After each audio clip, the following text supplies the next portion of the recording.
A federal judge has ordered the release of the identities of dozens of people mentioned in the court documents related to convicted Jeffrey Epstein. The papers could reveal more than 150 people who were associated with Epstein. On January 3rd, a court in New York released 1,000 pages of documents in the case of Jeffrey Epstein, the same Epstein who was a juvenile merchant and owner of Island, visited by hundreds of representatives of the American world elite, and who under mysterious circumstances committed suicide, or maybe did not commit suicide in prison in 2019. The documents published in the media have been nicknamed Epstein's List because they mention more than 150 people in one way or another connected with him, from Bill Clinton to Donald Trump. In fact, the published documents, of course, are not a list of names, but a bunch of trial records, and not all the people mentioned in them are necessarily Epstein's clients involved in his crimes. The story of an oligarch who teenage girls to the American elite on a private tropical island is so unbelievable that it was initially considered a conspiracy and is still surrounded by myths, rumors, and yet crazy. But the fact is that the island actually exists. Epstein's crimes are real, and hundreds of girls and young girls have become his. Now let's figure out who Jeffrey Epstein is and where he came from. Epstein was born in New York City in 1953 into an ordinary family. He studied well in school and even finished it 2 years earlier than his peers, at only 16. He was good at mathematics and physics. Epstein studied mathematics at 2 different universities, but did not complete his studies at any one. At the age of 21, without a diploma of higher education, he arranged to work in a prestigious private school as a teacher of mathematics, and that's the first mystery. And his former students recall that he the company of high school girls, although he did not fall into any scandals then. He spent only 2 years at school, but it was there that he established the ties that changed his life. At the parents' meeting, he impressed the father of one of his students, and he introduced Epstein to Alan Greenberg, CEO of the investment bank Bear Stearns. Greenberg saw the young Jeffrey's talent and hired him. So, from a teacher, Epstein became a financier and got on the road to wealth. How Epstein got so rich is also a mystery. We understand that he worked with very rich people and had access to very large amounts of money. But where Epstein himself ended up having a fortune of hundreds of millions of dollars, to the end, it is not clear to anyone. But the key name associated with Epstein's takeoff is the billionaire Leslie Wexner. A veteran of the Forbes list, he was the 6th richest person in the United States in the 1980s. When Epstein was introduced to Wexner as a young man with a talent for finance, his business wasn't going well. He left Bear Stearns Bank for several years, and attempts to develop his own investment firm were not very successful. But Jeffrey had the talent to enchant rich people. Wexner liked it, and soon Epstein became the chief of finance of the billionaire. Epstein worked for Wexner for several decades and became a millionaire in that time. He trusted his new manager so much that in 1991 he gave him the right to conduct virtually any financial transactions on his behalf, to enter into contracts, to buy and sell property, to take loans, and so on. After becoming the trust of one of the most influential people in American business, Epstein opened doors to the highest sections of Western society. At that time, he met Ghislaine Maxwell, the daughter of media magnate Robert Maxwell, one of the richest men in Britain, and they had a strange friendship for decades. Another mystery in Epstein's biography. Who were they? Friends, lovers, shareholders? We don't know. But we know that Maxwell was a key element in Epstein's criminal empire. She introduced him to many of his most influential clients, such as Prince Andrew, the younger brother of the current king, Charles III, and she was directly involved in the recruitment of schoolgirls for Epstein. In 1922, 3 years after Epstein's death, she was sentenced to 20 years in prison for involving minors in. From Wexner, Epstein got his mansion in Manhattan worth more than $50 million, where he then lived for many more years. At the same time, he did not pay a penny for it, and it is still unclear how he managed to do so. In this mansion, for the first time, of children began. Wexner was the owner of the famous Victoria's Secret lingerie brand. Epstein used it to cover up his criminal activities. Well, it's said, young girls go to his house because they're casting for role models for a brand. But then it got too much attention, and Epstein bought his famous private island. Little St. James Island, now commonly referred to as Epstein Island or Island, is located in the Caribbean Sea, on the Virgin Islands archipelago. It is a United States territory with special status, and Epstein bought it in the year 98 for almost $8 million.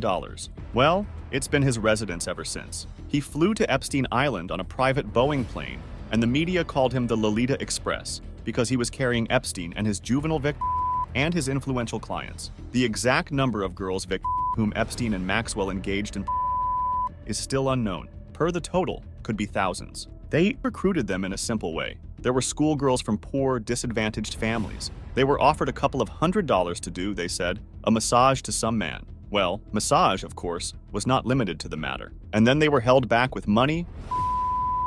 The scheme worked like a financial pyramid. Girls were paid for bringing friends or forced to do so by often, one minor involved dozens of other teenage girls in Epstein's black business. In public, Epstein was a philanthropist. He has donated millions of dollars to charity and science. He was often in the company of scientists, including late physicist Stephen Hawking. About Hawking, after the publication of documents on the network, spread an absurd fake. Well, it's like he's been to Epstein Island as a client, and he loved watching dwarves trying to solve complex equations on a high board. Of course, that's not true. It's just a joke that some have taken seriously. But in fact, Hawking was on the island at the Epstein conference. However, no violations of the law were known on his part. Apparently, he knew nothing about the circle and just spoke to a rich audience on invitation. Who were Jeffrey Epstein's real clients? This is a question that is difficult to answer without conspiracy and speculation. Of course, Epstein didn't keep a list of people who schoolgirls on his private island. We know a lot of names of people who flew Epstein's private plane and visited his island, from actor Kevin Spacey to wizard David Copperfield. But that doesn't.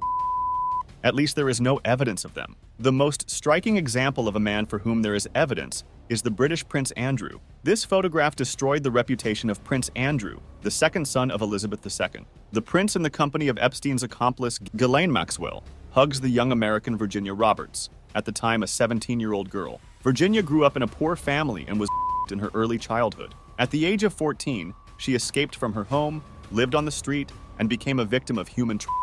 She managed to escape and return to a more or less normal life, but a couple of years later, she met Ghislaine Maxwell. Hearing the story of the teenager, Maxwell realized that she had found the perfect victim. She offered the trusting girl a job as a massage therapist at Epstein's. Well, massages quickly turned into Soon, Epstein began to force Virginia to have not only with him, but also with various other influential people. Among them was Prince Andrew. Virginia was one of Epstein's hundreds of victims. Among the rest, she is distinguished by two acts. First, when she, a 17-year-old, was brought to the British prince, she asked to take a photograph and saved it. The second, many years later, she spoke about what happened in public. We can only guess about most of Epstein's clients, but Prince Andrew is a rare case where there is no doubt.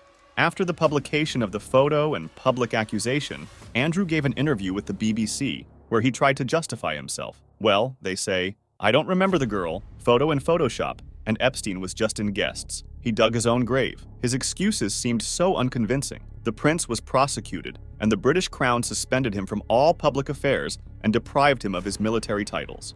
Besides Prince Andrew, Virginia named other names, for example, the famous and influential lawyer Alan Dershowitz, and she sued Ghislaine Maxwell. The same documents that were published on the 3rd of January are the minutes of the case. On charges of virginity by Virginia and Jeffrey, Roberts Maxwell is Epstein's accomplice. But the two most loud names that come up when it comes to Epstein's acquaintances are the two former U.S. presidents, Democrat Bill Clinton and Republican Donald Trump. Was Trump involved in the little sign James? Donald Trump and Jeffrey Epstein had a long friendship. Ghislaine Maxwell introduced them. Trump was friendly with her father when he was alive. Trump and Epstein have been in touch for 20 years. The internet is full of their shared photos and videos. In 2002, Trump told New York Magazine about his acquaintance with Epstein. He's a lot of fun to be with. It is even said that he likes beautiful women as much as I do, and many of them are on the younger side. Did Trump know that Epstein's younger is not 25, but 15? We don't know exactly, but we can only guess.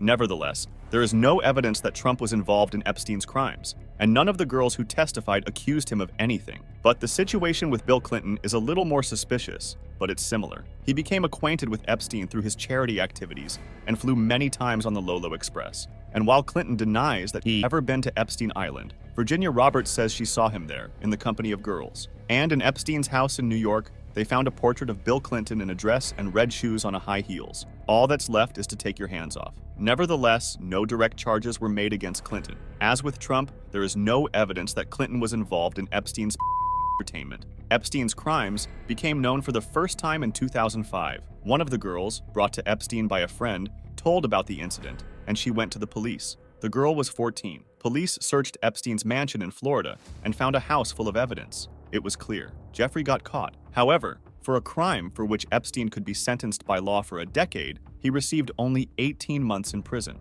He confessed, was found guilty of only one indictment, and was released again a year and a half later. Alan Dershowitz was Epstein's lawyer in the case. Yeah, the one that Virginia Roberts would later accuse of Epstein forcing her to him when she was 17. How he managed to save Epstein from a huge prison sentence is another mystery in this story. After his imprisonment, Maxwell disappeared from Epstein's life forever.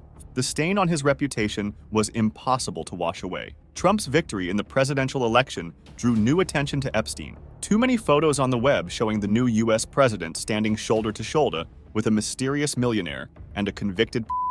More and more women Epstein once began to sue him. Criminal cases have been filed against him. In July 2019, Jeffrey Epstein was arrested in New York, and this time he had no chance of being released. On June 23rd, Epstein was found in his cell in a semi-conscious state with traces of loop on his neck. It was his first official attempt to commit. He was placed under special control to prevent but for only 6 days, much less than usual. On the night of 9 to the 10th of August, Epstein was left alone in the cell, and his roommate was transferred to another place. 2 prison guards who had to check him every 30 minutes were asleep, and the surveillance cameras near his prison chamber were broken. On the morning of August 10, 2019, Epstein was found dead, and the official cause of was that many didn't believe in. Why was Epstein left alone in the cell? Why were the cameras broken? Could a sociopath like Epstein ever life? After all, are there few people who would benefit from his death? After all, Epstein is the only person who knew about everything that was happening on his island, knew every person from the American elite he was schoolgirls, and if he knew, he could have spoken. Such logical chains, at least, were built by those who did not believe in the version of Many disconnections have simple explanations. For example, the fact that prison guards went to sleep, although they were supposed to watch it, is a banal negligence. And broken cells in American prisons are not uncommon at all. Epstein's prison was famous for its poor conditions and lack of staff funding. Nevertheless, the controversy over whether Epstein voluntarily continues. Believe the official version or not, to you. Write in the comments which version you think is true. Epstein's story shows us what everybody knows. Corruption, cybercrime, criminal activity are flourishing among the world's elites. They can also be found in both the US and other countries. The important point is that Epstein, even later than he should have been, still sat in prison, where he or did not himself. The system, once built by the founding fathers of the United States, poorly, but it works. A simple local court can convict an influential person of a real crime and imprison him for a real term. Justice has reached Epstein and Maxwell, but hundreds of people who must have bought their services are still free. Most of them are unlikely to ever be tried. And yet, the elites are not completely impunity. Society can catch them by the hand. See you soon.